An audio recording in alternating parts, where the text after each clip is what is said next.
Hi everyone, just wanted to provide a bit of a summary of last week and then also go over some of the quiz questions that were missed. I'll put one of these up each week. Length can vary based on the amount of info that we're going over, but you'll have questions in the Ed puzzle to answer as we go through the video. So this takes place of, I know some other faculty use just like a written summary, and I found that a lot of my students didn't really like to do that, so I started using this Ed puzzle in exchange for that. Plus, it's a little more personal. I get to talk to everyone, and you guys get to talk a lot in the flip grid. I don't get to do as much because I want you all to have your discussions, but this is a good way that you can hear from me, hear a little bit about some of the things we're talking about. So this past week was really just kind of the intro of the strategic management, strategic planning. And as you read in your text, there's kind of three different stages, I guess. They're not necessarily stages, but three elements of this strategy process.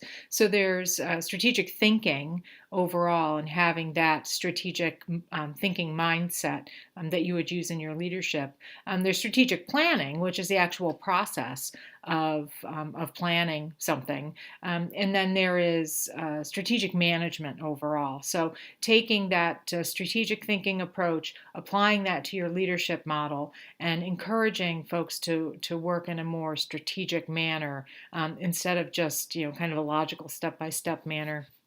Sometimes strategy can shift our thought process a little bit. Instead of just looking at the issue that's in front of us, we're looking at that greater picture, that bigger picture, and especially at the leadership level, maybe not a line manager, but and I would encourage all leaders, anyone in a managerial role, and even those that are in staff roles that have the opportunity to work within a strategic planning process, to really think of that bigger picture, that think strategically instead of just step by step by step. So this was just one of the slides. I'm sure you probably saw it. It was up in the classroom, but kind of gives that strategic plan or strategic thinking mindset, apply that to development of a plan, and then that strategic management overall, you apply that to your leadership style. That's going to create momentum. It's going to create strategic momentum and keep the process moving forward. So in our discussion this past week, I'm just going to scroll down here a little bit. Hopefully you found the flip grid to be interesting. The one thing I would encourage you, I noticed that a lot of you typed, it was as if you did a typed discussion post and just read it. I would encourage you not to do that, only because if it's a discussion, if you're just talking about points, it feels more like a discussion. And I'm trying to get away from the formality that is typing, citing, APA, blah, blah in the discussion board, and let us have more of a kind of a holistic discussion of these topics.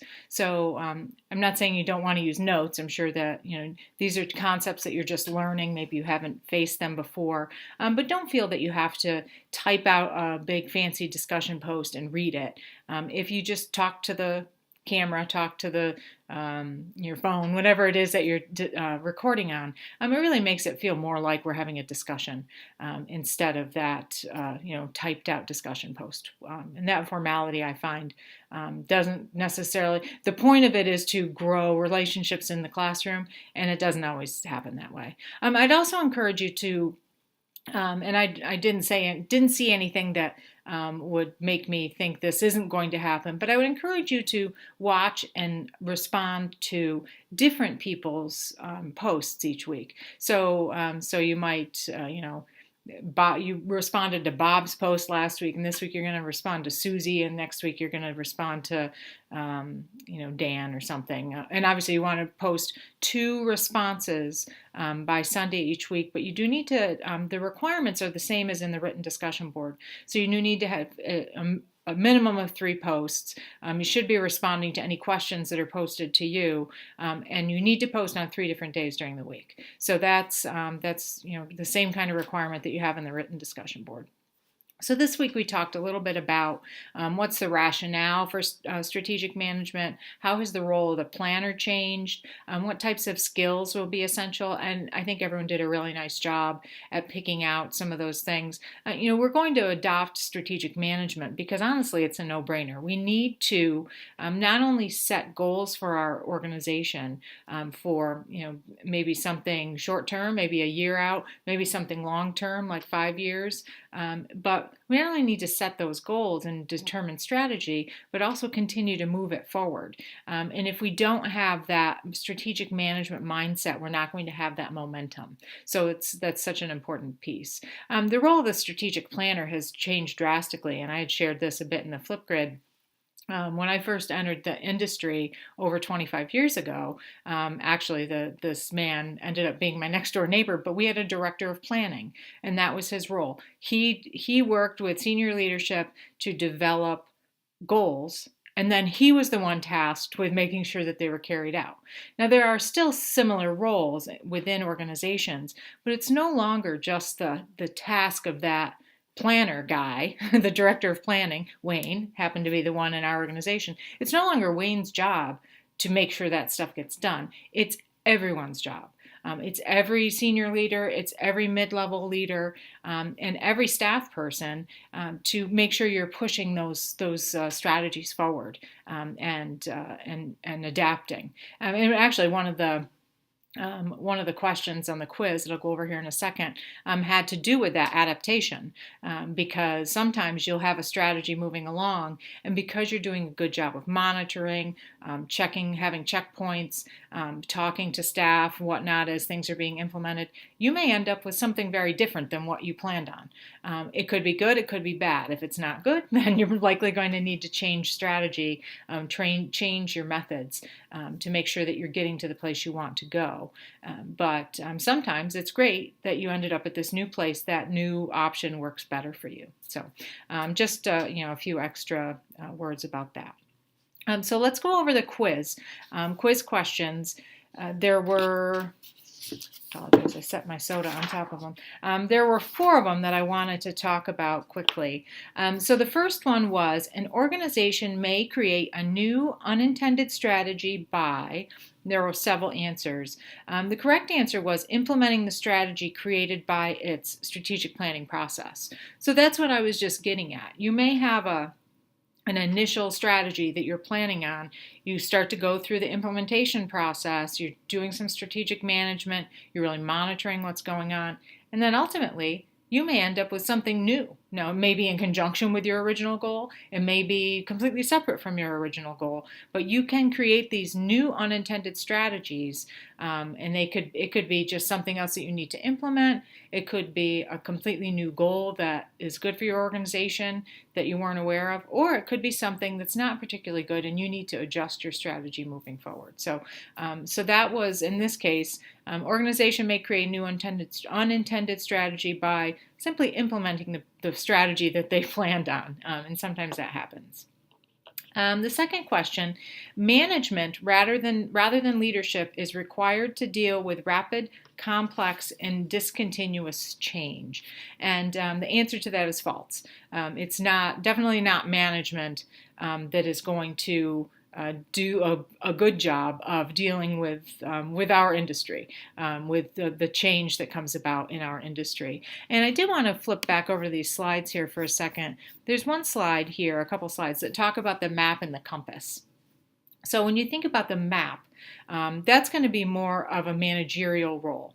Managers tend to manage processes, or they tend to manage in a kind of in a box. Okay, the map tells me that I do this and I go here and I turn here. It's kind of like when we used to print out, well, probably many of you are too young to remember this, but we used to print out maps. We used to use maps that you kept in your car, but then eventually MapQuest came along. We could print out a map, and we would, let's say that the map, I'm new to the Pittsburgh area. I've been working at RMU for a few years, but I still, fairly new to the area, not very good at getting around. So the map is going to say, okay, here's how you get from Moon Township to downtown, and it's probably going to take me out to 376 and go down the Parkway and sit in all that traffic, because that's miles wise, that's the quickest way. However, the compass is that better in uncharted worlds, as this says, better in a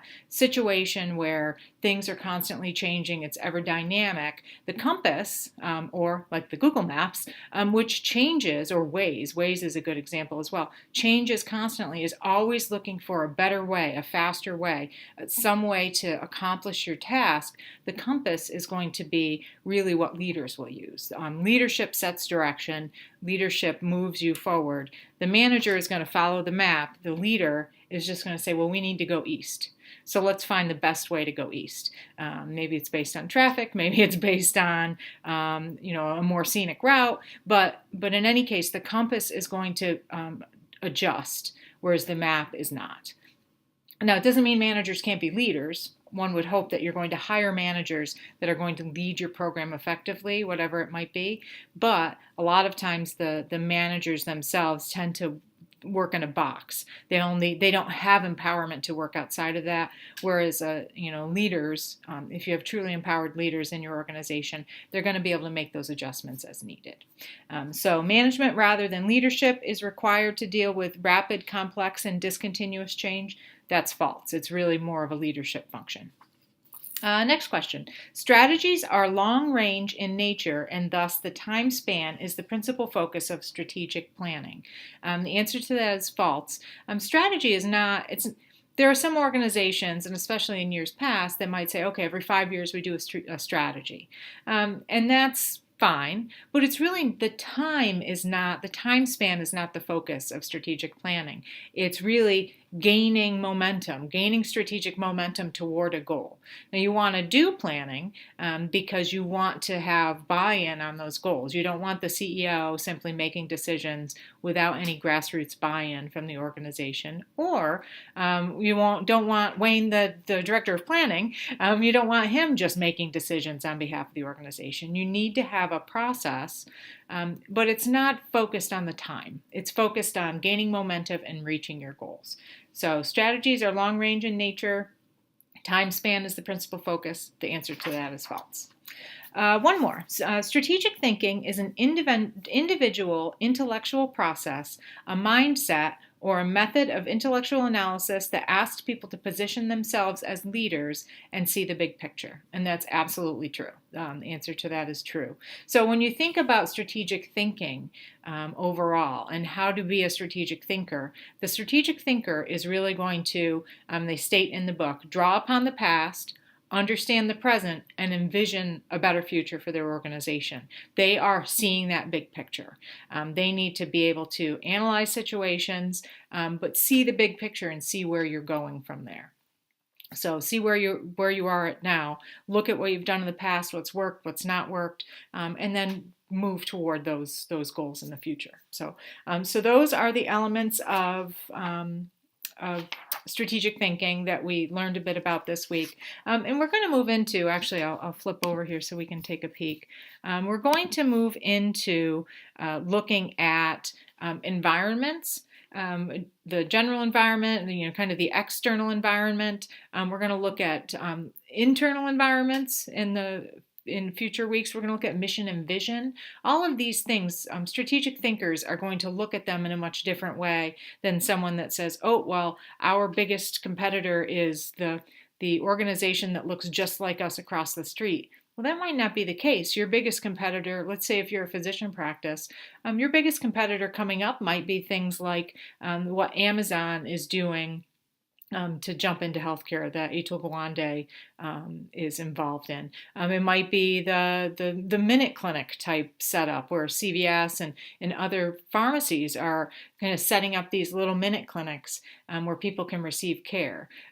It could be a national type like telehealth coverage where, I have doctors in New York because that's where I was raised. And so my doctors are all still there. There are some of them that I can still see via telehealth rather than making the 6-hour drive back to the city to see them. So it really depends on your your situation, and you need to have that broader focus, see that big picture instead of just being like, oh, well, there's another physician practice across the street, looks just like us, they are our competitor. So this week we're going to be looking at environment. We're going to talk about why environmental analysis is important. That's going to be in your flip grid. But then you're also going to be looking at a stakeholder map. So there's an example in the textbook, page 62. You want to look at that, and then you want to develop one for a healthcare organization in your area. So don't just take the one that's in the book. I've had students do that. You want to develop one based on if you work in healthcare now, that's a good option. But if you don't, you can pretty easily, if it's something in your area, for example, I could say, oh, well, UPMC, let's put, Mercy Hospital in the middle. That's who I'm working on behalf of, and then what are the stakeholders that will impact Mercy Hospital. So that kind of thing is what you want to be doing for that written assignment this week. But then also, I want you to think about your final project, and think about you're going to be developing a strategic plan, business plan for your organization. It could be someplace where you work, or where you used to work, or maybe just somewhere that you're familiar with, that you're interested in, maybe you want to work at after you graduate. And so you want to think about what type of strategic business plan do you want to put in place. You'll be submitting them by Sunday. And then I'll give you some feedback. Yes, I think that's great. Oh, you might want to tweak it a little bit here, or no, that's not going to work. But you want to be doing healthcare. I've had students submit, things that were outside of the healthcare sector, a store they worked at, or something like that. You really want to focus on the healthcare industry. It doesn't have to be a provider. It could be someone in the wellness industry. It could be the payer side. It could be governmental, but you want to have a strategic business plan of some sort. So that's all I have this week. I'm sorry, this is probably a little longer than they will normally be, but I had a few things I wanted to share. So you'll complete your Ed puzzle, you'll submit it. I always give an answer, an option at the end to ask questions. Those questions will not be answered immediately. They are answered when I grade the Ed puzzle, which is the following week. So if you have an immediate question, you have a question about one of the assignments for this week, etc., you definitely want to email me or call, and I can get back to you right away. So that's all I have. It's a pleasure working with everyone. Looking forward to getting to know everyone a little bit better, and we'll see you around in the flip grid.